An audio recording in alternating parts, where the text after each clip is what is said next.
Morning students, welcome back again to the 11th class CS classes. In today's class we are going to discuss the next topic, that is the selection sort.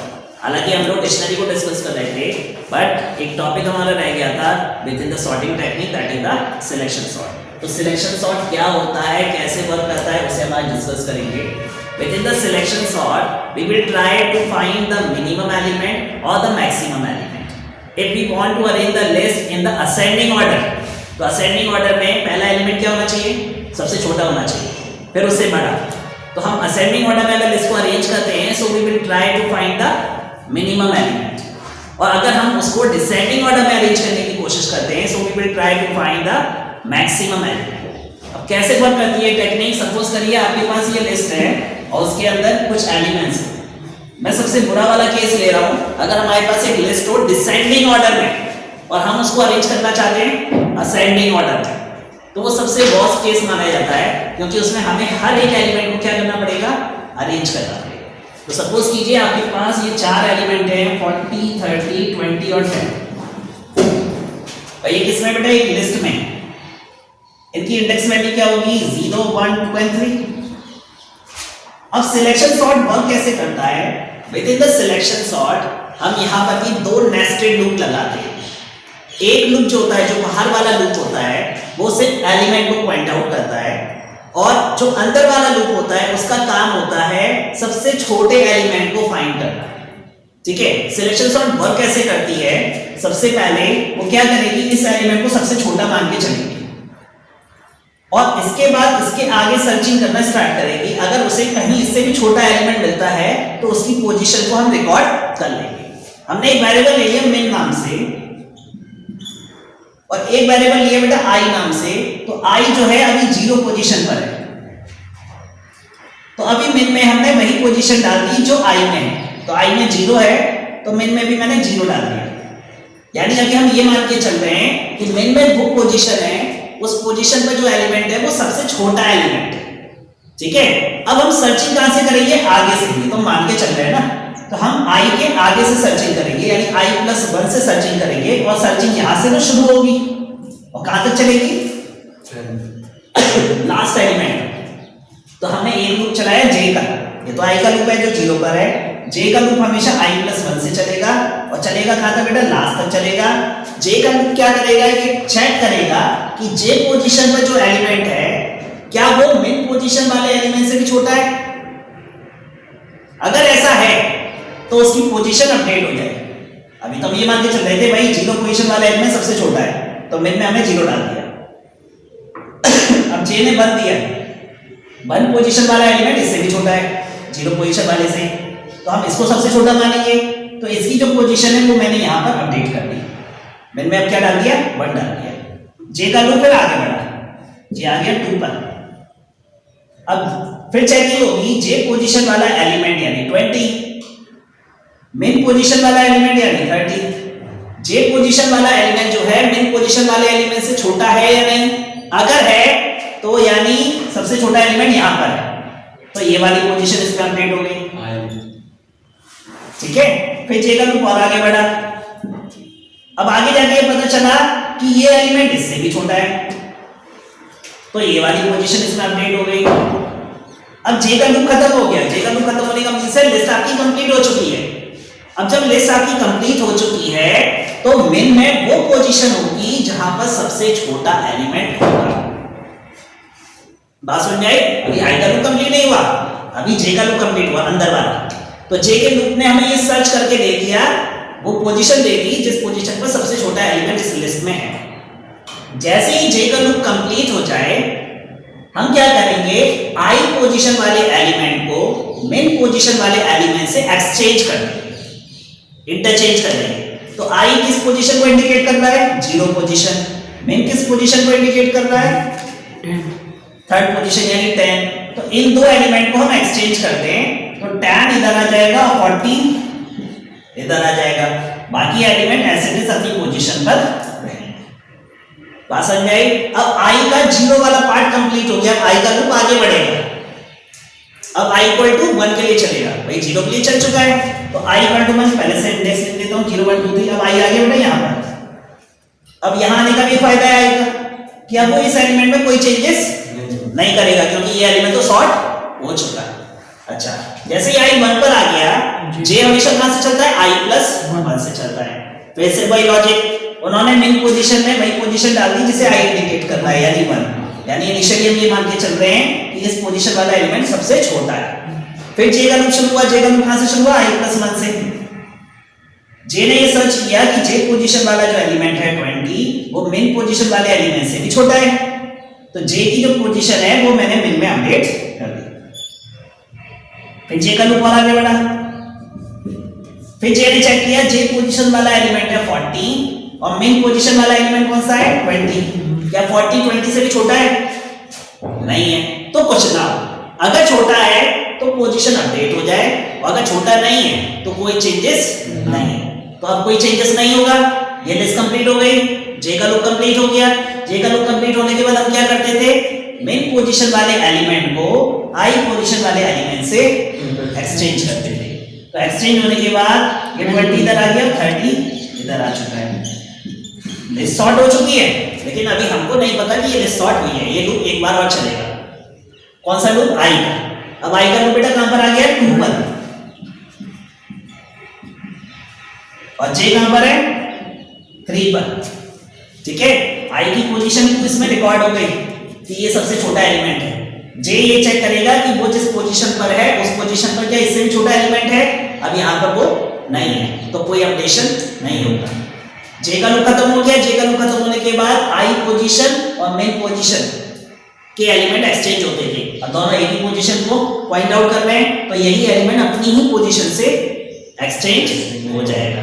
ठीक है, इस case में हो सकता है ना किसी case में वो किसी दूसरी पोजीशन पर हो सकता है किसी केस में ये एलिमेंट इससे छोटा हो तो पोजीशन अपडेट हो जाए, इंटरचेंज हो जाए। तो यहाँ पर इंटरचेंज नहीं हुआ, यहाँ पर वही वैल्यू खुद के ऊपर ओवरराइट हो गई। अब इसके बाद i का लूप भी कंप्लीट हो गया और j का लूप भी कंप्लीट हो गया और आपकी लिस्ट सॉर्ट आउट हो चुकी। अब ये देखो i = 0 के लिए लूप चला, 1 के लिए लूप चला, 2 के लिए लूप चला, यानी i का लूप कितने टाइम चला? कब? जब कितने एलिमेंट थे लिस्ट में? 4 एलिमेंट थे। यानी i का लूप जो है वो हमेशा लैंड -1 तक चल रहा है। लैंड कितनी है? 4, तो उससे एक कम तक चलेगा। ठीक है, अच्छा। और i का लूप शुरू कहां से होगा? 0 से।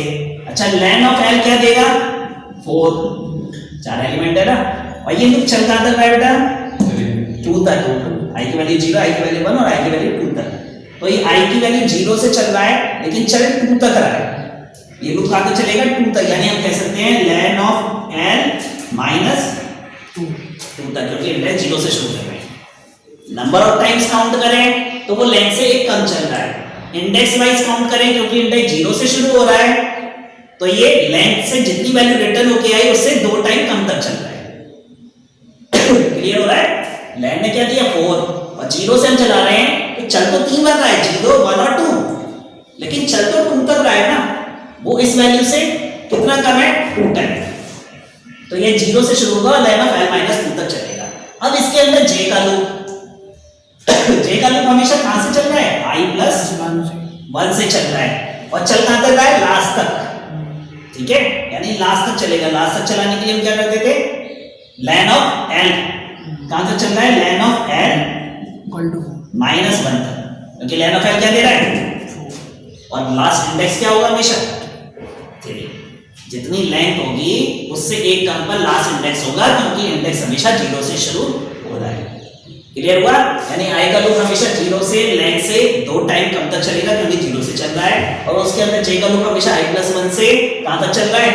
लेंथ से कम तक चल रहा है। और उसके अंदर हम चेक क्या कर रहे हैं? इनिशियली एक मिन वेरिएबल ले रहे हैं, उसमें वही वैल्यू डाल देंगे जो i में है। फिर j के लूप के अंदर हम चेक करेंगे अगर l of j, यानी वो एलिमेंट जिसे j पॉइंट आउट कर रहा है वो छोटा है l of मेन पोजीशन वाले एलिमेंट से, जो हमने सबसे छोटा माना था। तो उस कंडीशन में मेन में किसकी वैल्यू आ जाएगी? j की वैल्यू आ जाएगी, क्योंकि हम उसकी पोजीशन को अपडेट कर देंगे। और जब j का लूप खत्म हो जाएगा तो हम i पोजीशन वाले एलिमेंट को मेन पोजीशन वाले एलिमेंट से एक्सचेंज कर देते हैं। तो उसके लिए स्टेटमेंट क्या होगा, L of I comma L of min equal to L of min comma L of, यानी एल ऑफ मेन वाली वैल्यू किसमें चली जाए, एल ऑफ आई में, और एल ऑफ आई वाली वैल्यू किसमें चली जाए, यानी दोनों एक दूसरे से इंटरचेंज हो जाएगी। सिलेक्शन सॉर्ट समझ में आई? कुछ नहीं करते, जैसे नॉर्मल असेंबली में लाइन बनती है, स्टूडेंट जो होते हैं उल्टी सीधी लाइन बनाते हैं, तो उनको एक असेंडिंग ऑर्डर में अरेंज करना हाइट वाइज। तो हम क्या करते हैं, सबसे छोटी हाइट वाले बच्चे को पकड़ते हैं, उसको आगे खड़ा कर देते हैं, आगे वाले को उसकी पोजीशन पे भेज सकते हैं। चलिए ये तो बबल शॉट की तरह ही है। हाँ जी, बबल शॉट की तरह ही है। ये क्या, बबल शॉट की तरह है। बबल शॉट की तरह नहीं है, बबल शॉट में हर दो एलिमेंट को कंपेयर किया जा रहा है। यहाँ पर हम ओवरऑल सर्च कर रहे हैं, आगे जाके सबसे छोटा एलिमेंट किस पोजीशन पर है, सीधे उसकी पोजीशन से उसको इंटरचेंज कर रहे हैं। दोनों में डिफरेंस है। क्लियर हो गया? अब इसका प्रोग्रामिंग इंप्लीमेंटेशन देखिए, प्रोग्राम कैसे बनेगा। हम यहाँ पर एक फंक्शन बना रहे हैं सिलेक्शन सॉर्ट के नाम से। इस फंक्शन को क्या क्या चाहिए, इसको एक तो वो लिस्ट चाहिए जिसमें नंबर ऑफ एलिमेंट्स को इसको सॉर्ट आउट करना है, बस इसको एक लिस्ट ही चाहिए और कुछ नहीं चाहिए, बाकी चीजें ये खुद ब खुद कैलकुलेट कर लेगा। तो मैंने यहाँ अच्छा अपना खुद का फंक्शन बनाते हैं, उसके लिए क्या करते हैं, def डिफाइन कीवर्ड का यूज करते हैं। किस नाम से फंक्शन बना रहे हैं, मैं बना रहा हूँ सिलेक्शन सॉर्ट के नाम से। इसके अंदर मैंने वो लिस्ट पास कर दी जिसको मुझे सॉर्ट आउट करना है। सबसे पहले मैं क्या करूंगा, इसकी लेंथ कैलकुलेट करूंगा, ठीक है, या फिर अभी लेंथ रहने दो, डायरेक्ट ले लेंगे लाइन ऑफ एल, उससे उसकी लेंथ आ जाएगी। अच्छा अभी मैंने क्या बताया था, क्या लॉजिक लगाना है, मिनिमम। पहले आई का लूप चलेगा। अच्छा आई का लूप कहां से चल रहा था, for I in range function का यूज कर रहा हूं लूप के लिए। कहां से चल रहा था, 0 से। Yes sir. और कितनी बार चल रहा था, 3 बार। लेकिन चल रहा था 2 लैंड ऑफ एल माइनस 2 तक चल रहा था। Yes sir. ठीक है, तो मैं यहां पर दूंगा बेटा लैंड ऑफ एल माइनस 1, क्योंकि रेंज फंक्शन एक कम तक खुद ब खुद चलता है, इसलिए मैंने ln of l माइनस 1 दिया। तो ये कहां तक ले जाएगा, मैं ln of l माइनस 2 तक ले जाएगा। बात समझ में आ रही है? हाँ ठीक है। इसके अंदर हम क्या करते थे, मिन नाम से वेरिएबल लेते थे और मिन में आई वाली पोजीशन डालते थे, यानी इनिशियली हम ये मानते थे आई जिस पोजीशन को इंडिकेट कर रहा है वो एलिमेंट सबसे छोटा है। फिर इसके बाद इसके अंदर हम जे का लूप चलाते हैं, फॉर जे इन रेंज। जे का लूप हमेशा शुरू कहां से हुआ, i+1 से, और ये लास्ट तक चलेगा। तो लास्ट पोजीशन क्या है, ln of l माइनस 1, तो मैं यहां पर ln of l दूंगा, क्योंकि ये खुद ना खुद उससे एक कम तक चलेगा। और इसके अंदर हम चेक करते हैं, अगर l of j पोजीशन पर जो एलिमेंट है वो छोटा है l of min पोजीशन वाले एलिमेंट से, so in that case min equal to j, min में किसकी वैल्यू आ जाएगी, j की वैल्यू आ जाएगी, यानी उसकी वैल्यू अपडेट हो जाएगी। ये लूप चलता रहेगा, जब j का लूप कंप्लीट हो जाएगा तो min में वो पोजीशन आ जाएगी जहां पर सबसे छोटा एलिमेंट प्रेजेंट है। अब हमें क्या करना है, जैसे ही ये j का लूप कंप्लीट हुआ, i का नहीं, j का लूप जैसे ही कंप्लीट हो जाए तो मैं min पोजीशन वाले एलिमेंट को i पोजीशन वाले एलिमेंट से इंटरचेंज कर दूंगा। तो यहां पर हम क्या लिखेंगे, यहां लिखेंगे l of i comma l of min equal to l of min comma l of i। Interchange हो गया, यही प्रोसीजर चलता रहेगा, और जब ये दोनों लूप कंप्लीट हो जाएंगे आपकी लिस्ट सॉर्ट आउट हो जाएगी। तो ये फंक्शन हमारी लिस्ट को सॉर्ट आउट करेगा। इसको कॉल करा रहे हैं, यहां पर हमने एक लिस्ट बना दी l इक्वल टू 40, 30, 20 और 20। इस फंक्शन को हमने कॉल कराया सिलेक्शन सॉर्ट, और इसके अंदर हमने इस लिस्ट को पास कर दिया है। एग्जीक्यूशन यहां से स्टार्ट हुआ, एक लिस्ट बनी, उस लिस्ट को हमने इस फंक्शन में पास किया, यहां से आपका इंटरप्रेटर यहां जंप कर गया, ये डेफिनेशन कॉल होगी, ये डेफिनेशन इस लिस्ट को सॉर्ट आउट कर देगी। उसके बाद ये वापस यहां आ जाएगा, इसके बाद हमने इस लिस्ट को डिस्प्ले करा दिया with the help of print display. तो ये था हमारा सिलेक्शन सॉर्ट। इससे पहले हम बबल सॉर्ट पर डिस्कस कर चुके हैं, इसके बाद और भी टॉपिक्स हैं that we will discuss in our next.